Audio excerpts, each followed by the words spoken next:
A big rally is being called on today to demand Mool Nivas and Bhu Kanun, that is Land Law and Domicile Act, and it is the much awaited law as informed by the locals. The indigenous people of Uttarakhand are demanding land laws and domicile act because they think that their rights are being deprived for many years since Uttarakhand was formed as a separate state, and today also marks the birth anniversary of Indramani Badoni, who's also known as Gandhi of Uttarakhand, because it was his idea to make a separate state for the people of hills, for the natives of the mountains. And right now there is a big rally.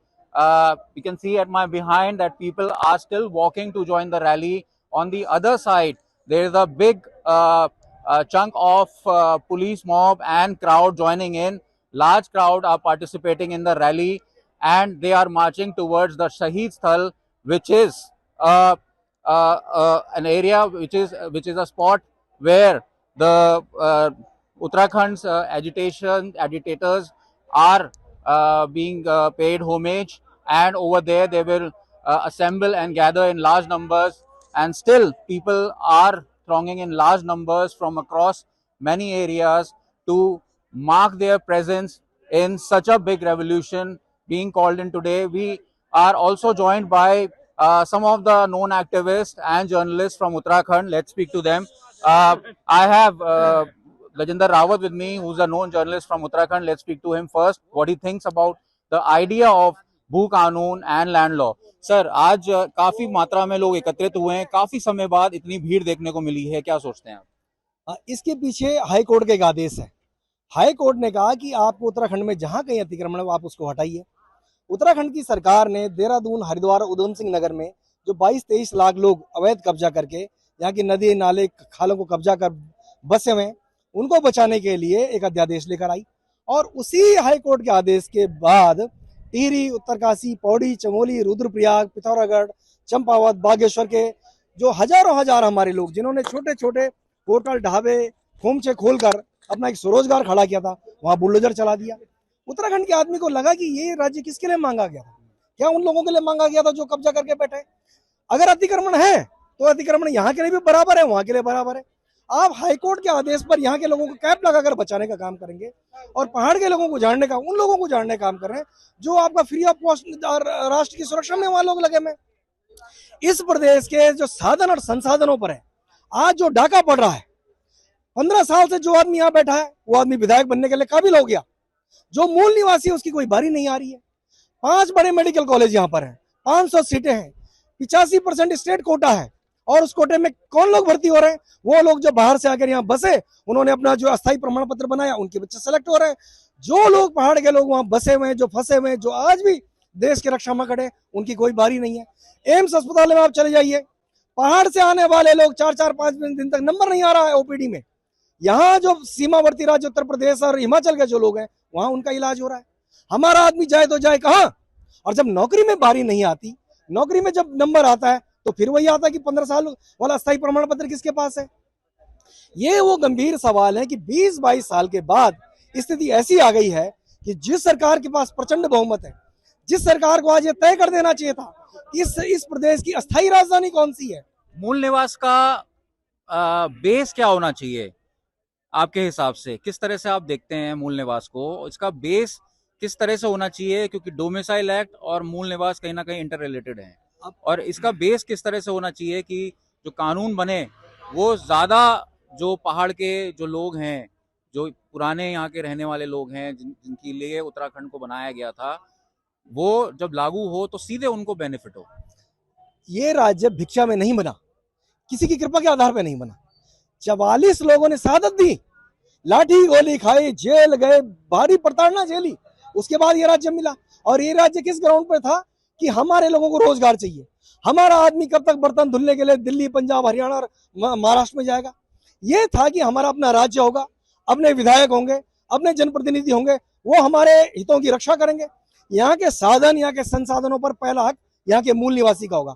जब 1950 की cut off है, और इस सरकार के भीतर एक और डिस्क्रिमिनेशन आप देखिए, ये जब जाति प्रमाण पत्र बनाते हैं तो कट ऑफ 1985 की बताते हैं, लेकिन जब अस्थायी निवास की आप बात करते हैं तो ये कहते हैं कि जो 15 साल से आके रह रहा होगा।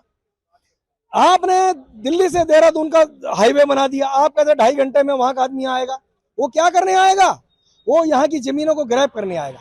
150 गज जमीन खरीदेगा, 15 साल यहाँ रहेगा, वो विधायक बन जाएगा, वो मंत्री बनेगा, सांसद बनेगा, वही मुख्यमंत्री बन जाएगा। क्या वो आदमी हमारे हितों की रक्षा करेगा? वो आदमी जो अपने व्यवसाय के लिए यहाँ आया था, जब आपने उसको सर्वे सर्वा बना दिया तो यहाँ के हितों का संरक्षण होगा कैसे? और आखिरकार उस आंदोलन को लड़ने के पीछे जो फैक्ट्स थे, जो कारण थे, जो उसके मूल में था, उसके मूल में मूल निवासी था। और जब तक ये व्यवस्था लागू नहीं होगी, इस प्रचंड बहुमत की सरकार के पास ये आखिरी अवसर है। ये अगर इस अवसर को गंवाएगी तो मुझे लगा आने वाले वक्त में इतिहास याद करेगा कि 2023 में जिस दिन देहरादून में पहाड़ से लेके तमाम जगह से लेके हजारों हजार लोगों ने एक ही बात कही थी कि हमारा अपना मूल निवास होना चाहिए, उसी कट ऑफ 1950 होनी चाहिए, भू कानून मजबूत होना चाहिए। ये वो सवाल है। अगर आज ये सरकार इस पर गंभीरता से काम नहीं करेगी, इसके इनको दुष्परिणाम भुगतने होंगे। एक समिति भी बनाई है, एडवांस समिति जिसको बोल रहे हैं। समिति के ऊपर एक और समिति, इसकी अध्यक्षता राधा रतूड़ी कर रही है। ये समिति क्या करेगी, कितने दिन में रिपोर्ट देगी, आपका एक्सपीरियंस क्या बोलता है? हाँ, इस प्रदेश में अस्थायी राजधानी कौन सी आज तक कोई आयोग, कोई समिति, कोई उपसमिति तय नहीं कर पाई है। तमाम सरकारें आ गई, प्रचंड बहुमत की सरकारें आ गई, धामी जी दोबारा सीएम हो गए, वो नहीं बोल रहे कि देहरादून अस्थायी राजधानी है और गैरसैंण ग्रीष्मकालीन है।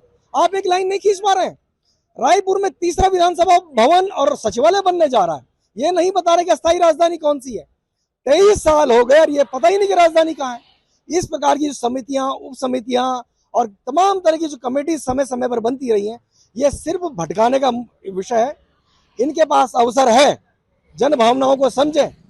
अगर जन भावनाओं की आज कदर नहीं की जाएगी तो इतिहास याद करेगा। और ये सवाल जो हजारों लोग आज सड़क पर है, ये अपने लिए नहीं लड़ रहे हैं। इस लड़ाई को पुष्कर सिंह धामी के बच्चों के लिए भी लड़ा जा रहा है। कल का दिन पुष्कर सिंह धामी के बच्चे अगर देहरादून में अच्छी स्कूलिंग कर रहे हैं, लेकिन अगर वहाँ वही जो अस्थायी निवास वाले बच्चे अगर वहाँ उनका ऊपर कैप लगा देंगे तो धामी के बच्चों की बारी नहीं आएगी। ये सरकार में आज जो 70 विधायक हैं, मिनिस्टर्स हैं, 8 सांसद हैं, तमाम पार्टी के प्रदेश अध्यक्ष हैं, जिनके मुंह पे आज ताले लगे हुए हैं। तकरीबन 10,000 लोगों को उत्तराखंड आंदोलनकारी की पेंशन मिलती है, 4,500 रुपए महीने का ले रहे हैं। कई सारे विधायक सांसद ऐसे हैं, उनके मुंह पे आज ताला लगा हुआ है, वो नहीं बोल पा रहे हैं। और वो अपना अपना अपना तो उनका अपना घर भर रहा होगा, लेकिन जो आने वाली पीढ़ी और जो वर्तमान पीढ़ी है, जो वर्षों से संघर्ष करी रोजगार के लिए, स्वरोजगार के लिए, उनका पूरा किया जा रहा है।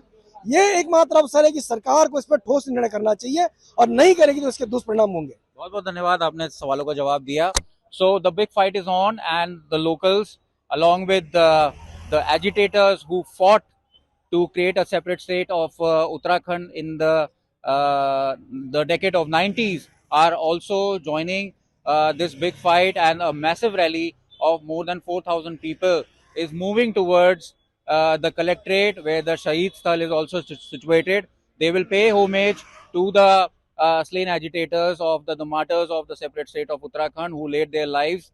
And right now, even after 23 years passed on, the main issue of Uttarakhand, that is the Land Law and Domicile Act, is yet to be passed, and the people of the hills, the natives who belong to this place and for whom the state was created, their rights are still being deprived, and the atrocities are being increased. And they believe unless the law is formed, we won't get our rights, our children will remain jobless, and we will lose our land. This is Ankit Sharma for India Today from Dehradun.